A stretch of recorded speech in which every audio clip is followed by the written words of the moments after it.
Audio Jungle.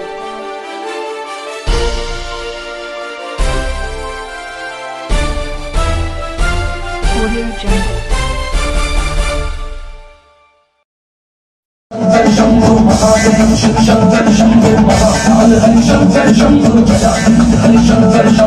पानी की स्वास्थ्य सेवाएं पहुंचाई जा रही हैं।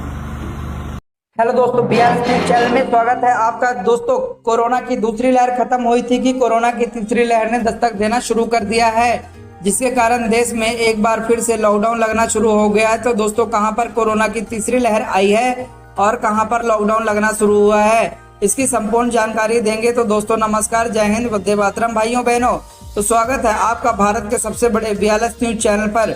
तो दोस्तों, डुटे ब्रेकिंग न्यूज के साथ देश और राज्य की 10 बड़ी ताजा खबरों को लेकर इस वीडियो में हम आपके सामने हाजिर हो चुके हैं।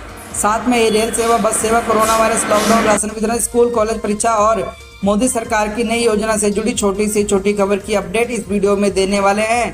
तो दोस्तों, बढ़ते हैं पहली खबर की ओर। किसान आंदोलन पर मोदी सरकार का बड़ा फैसला, भरी संसद में कृषि मंत्री ने किया ऐलान।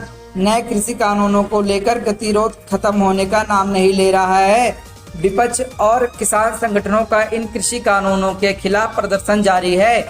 इस बीच केंद्रीय कृषि मंत्री नरेंद्र सिंह तोमर ने शुक्रवार को संसद में कहा कि सरकार इस मसले के समाधान के लिए किसान से चर्चा के लिए हमेशा तैयार है। किसान प्रदर्शन को समाप्त करने के लिए सरकार ने लगातार किसान संगठनों के साथ काम किया और उसके 11 दौर की बातचीत की। सरकार का यह बयान ऐसे वक्त में सामने आया जब विपक्ष किसानों के मुद्दों को लेकर हमलावर है। यही नहीं, किसान संगठन भी आंदोलन तेज करने की धमकी दे चुका है। बढ़ते हैं अगली खबर की ओर। रायपुर छत्तीसगढ़ राज्य के खाते में एक और बड़ी उपलब्धि दर्ज हुई है। छत्तीसगढ़ की राजधानी रायपुर ने इस नई उपलब्धि को हासिल कर देश के नए बड़े कई शहरों को पीछे छोड़ दिया है। यह उपलब्धि सुशासन की है। छत्तीसगढ़ की राजधानी रायपुर को सुशासन में दूसरा स्थान मिला है। वहीं रायपुर देश के टॉप 10 रहने के लिए राजधानी में 8वें स्थान पर है।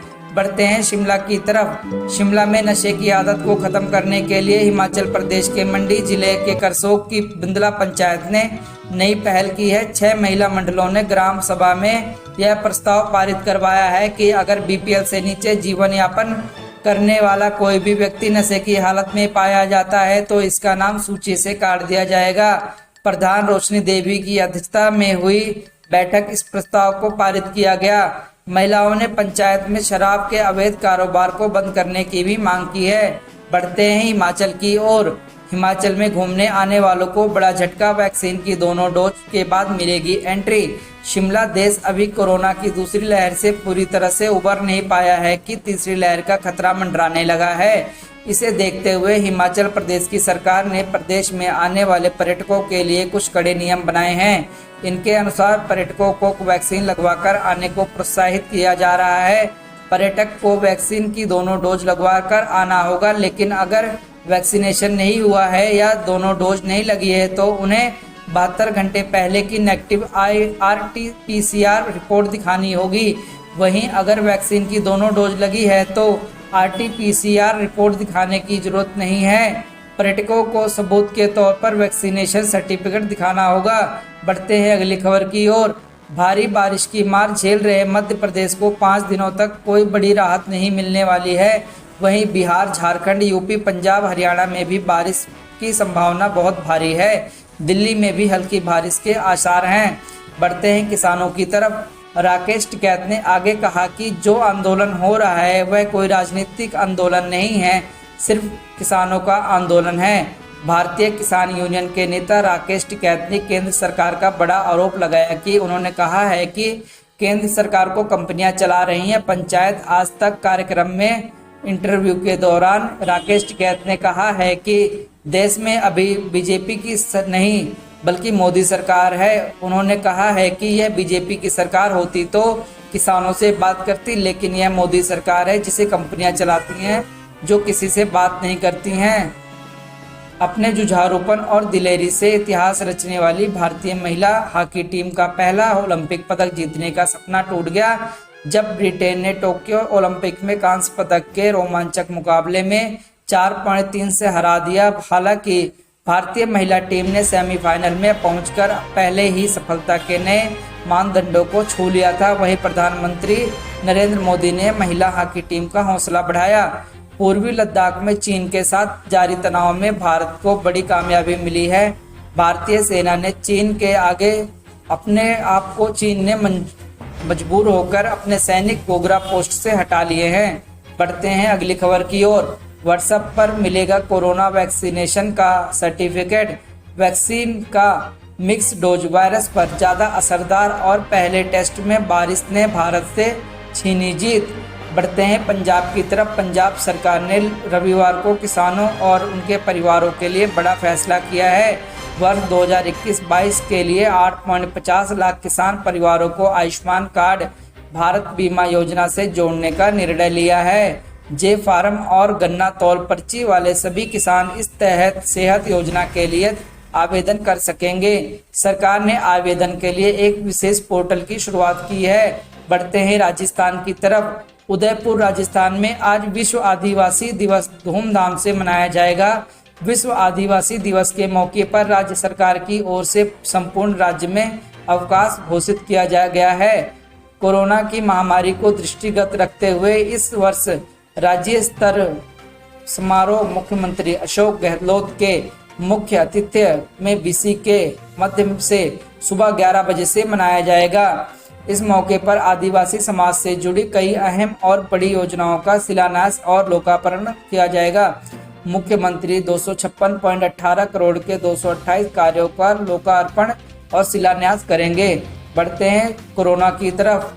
देश में कोरोना संक्रमण रोकने की दिशा में हेल्थ मिनिस्ट्री ने ऐतिहासिक फैसला लिया है। अब भारत में रहने वाले विदेशी नागरिक भी कोरोना वैक्सीन लगवा सकेंगे। सरकार ने विदेशी नागरिकों को कोविन पोर्टल पर रजिस्ट्रेशन कराने की मंजूरी दी है। पाकिस्तान में गूंजे जय श्री राम के नारे, मंदिर में तोड़फोड़ और अल्पसंख्यकों पर हमले के खिलाफ कराची में प्रदर्शन, हिंदुओं के साथ सिख, ईसाई, पारसी भी हुए शामिल। बढ़ते हैं अगली खबर की ओर। प्रधानमंत्री की तरफ। प्रधानमंत्री नरेंद्र मोदी ने वीडियो कॉन्फ्रेंसिंग के जरिए आत्मनिर्भर नारी शक्ति कार्यक्रम में हिस्सा लिया। इस दौरान उन्होंने महिला उद्यमियों के लिए 1625 करोड़ की राशि जारी की। पीएम मोदी ने दीनदयाल अंत्योदय योजना, राष्ट्रीय ग्रामीण आजीविका मिशन से जुड़े महिला स्वयं सहायता समूहों के महिला सदस्यों से बातचीत की और देश को संबोधित भी किया। बढ़ते हैं अगली खबर की ओर। कोरोना के मामलों में उल्लेखनीय कमी के बीच मुख्यमंत्री योगी आदित्यनाथ के आदेश पर उत्तर प्रदेश में अब शनिवार के लॉकडाउन को खत्म कर दिया गया है। अब सिर्फ रविवार को बाजार बंद रहेंगे। प्रदेश के अपर मुख्य सचिव गृह बाजार बंद रहेंगे। प्रदेश के अपर मुख्य सचिव गृह अवनीश अवस्थी ने इस संबंध में जानकारी दी। गृह विभाग की गाइडलाइन के मुताबिक अब प्रदेश में सोमवार से शनिवार तक सुबह 6 बजे से रात 10 बजे तक लोग सामान्य रूप से आवाजाही कर सकेंगे। इसके पहले कोविड-19 के प्रबंधन के लिए बनी टीम 09 की बैठक में सीएम योगी आदित्यनाथ ने बताया कि जरा सी लापरवाही फिर से घातक कोरोना के बढ़ने का कारण बन सकती है। कोविड प्रोटोकॉल का पालन हर हाल में सुनिश्चित किया जाना चाहिए। बढ़ते हैं अगली खबर की ओर। बारिश की तरफ। पहाड़ों पर लगातार हो रही भारी बारिश की वजह से यूपी के 23 जिलों में बाढ़ आ गई है, जिसकी वजह से लोगों को काफ़ी परेशानी झेलनी पड़ रही है। बारिश की वजह से नदियां खतरे के निशान को पार कर चुकी हैं। बुंदेलखंड में यमुना और पूर्वांचल में गंगा ने इन दिनों रौद्र रूप धारण कर लिया है। नदियों के उफान की वजह से 23 जिलों में भीषण बाढ़ से जूझ रहे हैं। अगर आपको भी बैंक से जुड़ा कोई ज़रूरी काम है तो उसका फटाफट आज ही निपटाने काम। कल से यानी 13 अगस्त से 4 दिन बैंक में कामकाज नहीं होगा। बता दें कि इस महीने में कुल 15 दिनों की बैंक की छुट्टियां थी। यह राज्य के हिसाब से अलग अलग थी। हर महीने में बैंक की छुट्टियां की लिस्ट जारी की जाती है, जिसमें राज्यों के हिसाब से छुट्टियां दी गई हैं। लगातार 4 दिन बैंक रहेंगे बंद। 13 अगस्त पैट्रिक डे, इंफॉल में बैंक रहेगा बंद। 14 अगस्त महीने का दूसरा शनिवार, 15 अगस्त रविवार, 16 अगस्त पारसी नव वर्ष, बेलापुर, मुंबई और नागपुर में रहेगा बैंक बंद। बढ़ते हैं यूपी की तरफ। यूपी में शराब की ऑनलाइन बिक्री और होम डिलीवरी पर हाईकोर्ट ने लगाई रोक। प्रयागराज इलाहाबाद हाईकोर्ट ने शराब की ऑनलाइन बिक्री से होम डिलीवरी की अनुमति की मांग को लेकर दाखिल जनहित याचिका खारिज कर दी है। हाईकोर्ट ने अपने फैसले में कहा है कि राज्य सरकार का नीतिगत मसला। कोर्ट ने कहा, फिलहाल शराब की ऑनलाइन बिक्री की अनुमति नहीं दी जा सकती। बढ़ते हैं अगली खबर की ओर। सड़क परिवहन मंत्रालय ने बुधवार को इलेक्ट्रिक दोपहिया वाहन चालकों को बड़ी राहत दी है। इस बदलाव के तहत अब इलेक्ट्रिक वाहन को किसी भी तरह के परमिट की जरूरत नहीं पड़ेगी, जिसका अर्थ यह है कि इलेक्ट्रॉनिक वाहनों को कानूनी तौर पर बिना किसी परमिट के कमर्शियल इस्तेमाल में लिया जा सकेगा। बढ़ते हैं अगली खबर की कोरोना की तरफ। कोरोना की संभावित तीसरी लहर की आशंका को लेकर सभी राज्यों ने तीसरी तैयारी लहर की शुरू कर दी है। दिल्ली में भी बेड की संख्या बढ़ाने के साथ ही अन्य प्रयास किए जा रहे हैं। हालांकि राजधानी दिल्ली के सरकार और निजी अस्पतालों का एक और बड़ी चुनौती का सामना करना पड़ रहा है। दिल्ली के अधिकांश अस्पतालों में 80% से अधिक बेड फुल हो चुके हैं। जानकारी के मुताबिक ये मरीज पोस्ट कोविड-19 मामलों के हैं। अस्पताल में पोस्ट कोविड मामलों की बढ़ती आ गई है। हालात ऐसे हैं कि एम्स जैसे बड़े अस्पतालों में मरीज को लंबा इंतजार करना पड़ रहा है। बढ़ते हैं हिमाचल की तरफ। हिमाचल प्रदेश के जिला किन्नौर में पहाड़ दरकने से मलबे में कई लोग दब गए हैं। बुधवार दोपहर बाद से रेस्क्यू ऑपरेशन चल रहा है। वीरवार सुबह 13 लोगों को शव बरामद किए जा चुके हैं। हादसे के बाद गायब HRTC की बस क्षतिग्रस्त हालत में सतलुज नदी के पास मिली है। बस चकनाचूर हो चुकी है। टायर, दरवाजे सब कुछ अलग थलग पड़े हैं। बस में सवार लोगों को बचने की उम्मीद बेहद कम है। ITBP का बचाव दल मौके पर पहुंच गया है कि वह चट्टानों को हटाकर लोगों की तलाश शुरू कर दी है। 4 साल के बच्चे ने पड़ोसी के घर के बाहर किया पेशाब तो नाबालिग ने ले ली मां की जान। हिमाचल के लाहौल में अब टूटा पहाड़, चंद्रभागा नदी का बहाव रुका। गांव छोड़कर भागे लोग, सैकड़ों बीघा फसल बर्बाद। हिमाचल प्रदेश के जनजातीय क्षेत्रों के लिए इस बार बरसात का आफत बन गई है। सूबे के अब जनजातीय जिला लाहौल स्पीति के उदयपुर उपमंडल नलांडा के सामने पहाड़ी का एक बड़ा हिस्सा टूटकर चंद्रभागा नदी में गिर गया है, जिससे नदी का बहाव रुक गया और क्षेत्र के कई गांवों में खतरा पैदा हो गया है बाढ़ का। चंद्रभागा नदी का बहाव रुकने से जूड़ा, कड़ंग और जसरत गांव की सैकड़ों बीघा जमीन फसल के साथ जलमग्न हो गई है। बढ़ते हैं अगली खबर की ओर। कंधार पहुंचा तालिबान, अब तक 12 प्रांतों पर कब्जा। भारतीय नागरिकों को अलर्ट, उड़ान बंद होने से पहले भारत लौटें। तालिबान से डरा अमेरिका। वार्ताकारों ने तालिबान से की गुजारिश, काबुल पर कब्जा करने के बाद हमारे दूतावास पर हमला मत करना।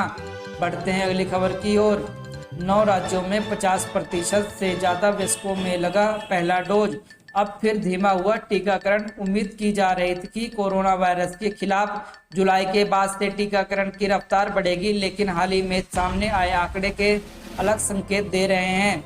5 अगस्त को दैनिक टीकाकरण का औसत 56 लाख से ज़्यादा था, जबकि 11 अगस्त को यह आंकड़ा 42.5 लाख पर आ गया है। इधर अधिकारियों ने संभावना जताई है कि सितंबर से देश में टीका का निर्माण में तेजी आएगी, जिसके बाद रोज लगने वाले टीकों को औसत 59 लाख तक पहुंच सकता है। जय हिंद, वंदे मातरम।